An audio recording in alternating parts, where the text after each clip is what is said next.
اس کے بعد ذوالقرنین کا واقعہ بیان کیا جا رہا ہے. در حقیقت ہوا ایسا کہ مشرکین یہودیوں کے پاس گئے. اللہ نے تو ان کو جاہل کہا ہے. کن کو؟ مشرکین کو. ہاں اہل کتاب عالم تھے. کہا کہ چل کر کے ان سے کچھ سوالات کرتے ہیں, اور وہ سوال ایسا ٹیپیکل ہو, ایسا مشکل ہو کہ وہ سوال جب ہم محمد سے کریں صلی اللہ علیہ وسلم تو وہ جواب نہ دے سکیں. اس طرح ہم ان کی نبوت کے انکار کا ایک ذریعہ بنا لیں اس کو. انہوں نے جا کر کے ان سے کہا کہ کچھ سوالات دو. کہا کہ 3 سوالات جا کر کے کرو, اگر وہ سچا نبی ہے تو جواب صحیح دے گا, اور اگر وہ نبی نہیں ہے تو اس کے جوابات نہیں دے سکتا. پہلا سوال, پہلے زمانے میں کچھ نوجوان اپنے گھروں سے نکلے تھے, ان کا کیا ہوا؟ اصحاب کہف. دوسرے, گزشتہ زمانے میں مشرق سے مغرب کی طرف ایک سیاح نے سفر کیا تھا, تو مغرب سے مشرق جانے والے سیاح کی کیا خبر ہے؟ 2. اور تیسرے, روح کیا ہے؟ 3 سوالات کیے گئے. تو پہلا سوال روح کے بارے میں تھا, اس کا جواب 15ویں پارے سورہ بنی اسرائیل میں دے دیا گیا. وَيَسْأَلُونَكَ عَنِ الرُّوحِ, یہ لوگ روح کے بارے میں سوال کرتے, تو آپ کہہ دیجئے یہ امر ربی ہے. امر ربی یعنی اس کی حقیقت سے تم واقف نہیں ہو سکتے. یہ کیا ہے؟ یہ اس کو ہم ہی جانتے ہیں. ایک ہلکا سا جواب دے دیا گیا. ایسے ہی جیسے کوئی مکتب کا طالب علم, کے جی کا طالب علم آئی آئی ٹی کے کوئی سوال پوچھے, یہ ایسا ہی, اگر اس کو سمجھایا بھی جائے تو سمجھ نہیں سکتا, تو اتنا کہہ کر کے چھوڑ دیا. وَمَا أُوتِيتُم مِّنَ الْعِلْمِ إِلَّا قَلِيلًا, کہ تمہیں علم بہت تھوڑا دیا گیا ہے, سوال بہت اونچا کر لیے ہو, زیادہ اپنی حد میں رہو. یہ امر ربی ہے کہہ کر چھوڑ دیا گیا. رہا وہ نوجوان, کچھ نوجوان اپنے گھروں سے نکلے تھے گزشتہ زمانے میں, ان کا کیا ہوا؟ اللہ تبارک و تعالی نے پوری تفصیل بتا دی. یہ بھی بتایا کہ وہ 7 تھے اور 8واں ان کا کتا تھا, اور سب تورات میں ہے. ایک امی نہیں بتا سکتا اگر وہ نبی نہ ہو تو. اور تیسرے سوال کا جواب یہاں سے دیا جا رہا ہے, وَيَسْأَلُونَكَ عَنْ ذِي الْقَرْنَيْنِ, مغرب سے مشرق تک جانے والے سیاح کی کیا خبر ہے؟ جواب دیا جا رہا ہے, اس کا نام ذوالقرنین ہے. اللہ اکبر. ایک نبی جس نے تاریخ نہ پڑھی ہو, مکہ میں کوئی مدرسہ نہ ہو, مکہ میں کوئی اسکول نہ ہو جہاں تاریخ اور ہسٹری وغیرہ پڑھائی جاتی ہو, اور ایسے لوگ موجود ہوں جو ماضی کے واقعات اور اخبار و قصص سے واقف ہوں, اس امی کو کیسے معلوم ہوا؟ اس کا مطلب ہے ان تمام سوالوں کے جوابات جو دے رہا ہے وہ اللہ کا سچا نبی ہے. آپ کے سچے نبی ہونے کی, آپ کے صدق نبوت کی سب سے بڑی دلیل ہے. یہ تیسرا جواب دیا جا رہا ہے, وَيَسْأَلُونَكَ عَنْ ذِي الْقَرْنَيْنِ قُلْ سَأَتْلُو عَلَيْكُمْ مِنْهُ ذِكْرًا. تھوڑا سا اس کا ذکر ہم بتاتے ہیں. اللہ فرماتا ہے زیادہ کیا جانیں گے, ان کو تھوڑا تو جاننا ہے نا, بس خاص خاص چیزیں, بڑی بڑی چیزیں ہم بتا دیتے ہیں.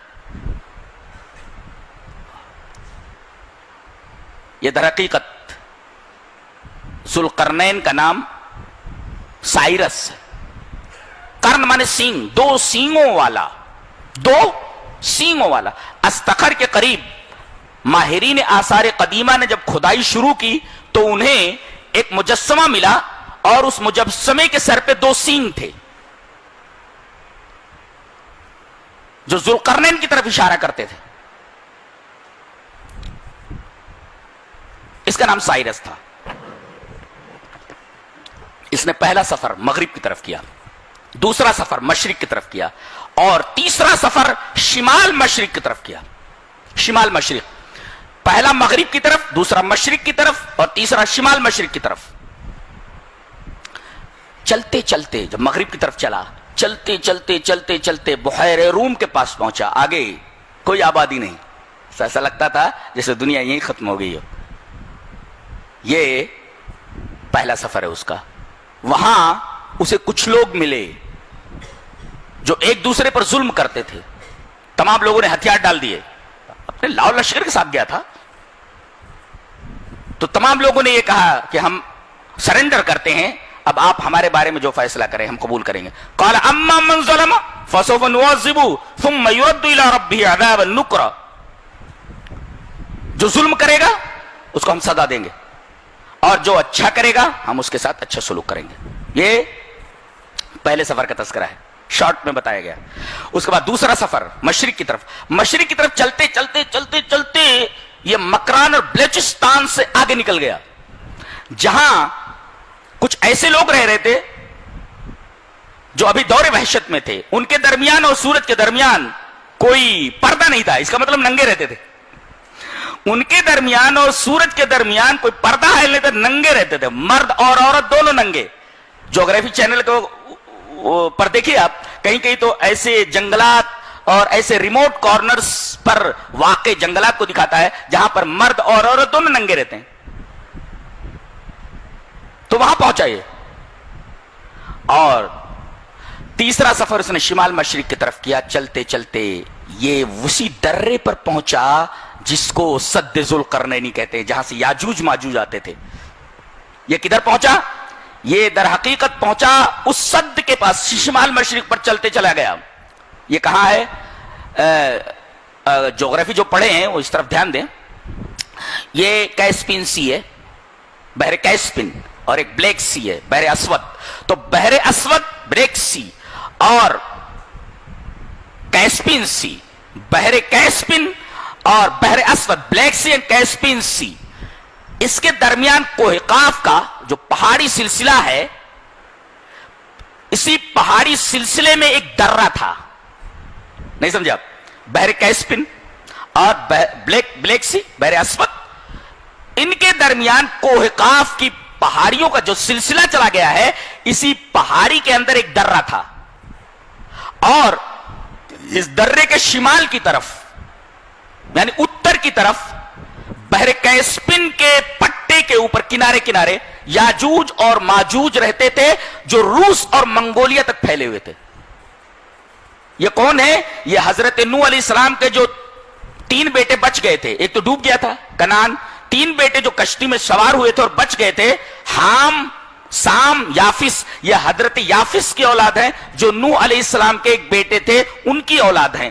اور بحر کیسپین کے کنارے روس اور منگولیا تک اس درے کے شمال کی طرف جو لوگ تھے ان کو یاجوج اور ماجوج کہا جاتا ہے. گوگ اینڈ میگوگ بولتے تھے ان کو، جس کو عربی میں یاجوج اور ماجوج کہا گیا ہے. یہ دور وحشت میں تھے، جنگلی ٹائپ تھے. یہ اس درے سے مہذب آبادیوں کے اوپر آتے اور لوٹ مار کرتے، لوگوں کو قتل کرتے، پیسہ لیتے، سامان چھین لیتے اور اسی درے کے ذریعے بھاگ جاتے تھے. جب ذوالقرنین وہاں پہنچے تو لوگوں نے آ کر کے ان کو گھیر لیا، کہا کہ اس درے کو آپ بند کرا دیں، ہم جتنا پیسہ لگتا ہے ہم دینے کے لیے. فَهَلْ نَجْعَلُ لَكَ خَرْجًا، آپ کو اگر پیسہ چاہیے، خیرات چاہیے تو ہم دینے کے لیے تیار ہیں، لیکن یہ سد بند کروا دیجئے، یہ درہ جو بند کر، یہ درہ جو ہے بند کروا دیجئے. آپ کو پیسہ چاہیے، پیسہ دینے کے لیے تیار. کہا کہ ہمیں مالی امداد کی ضرورت نہیں، مین پاور کی ضرورت ہے، آدمی مہیا کرو. اچھے اچھے انجینئروں کو بلایا. کیا انجینئرنگ تھی، اللہ. یہ سمجھے یہ درہ ہے، یہ پہاڑ ہے، یہ پہاڑی سلسلہ ہے، درہ یہ ہے.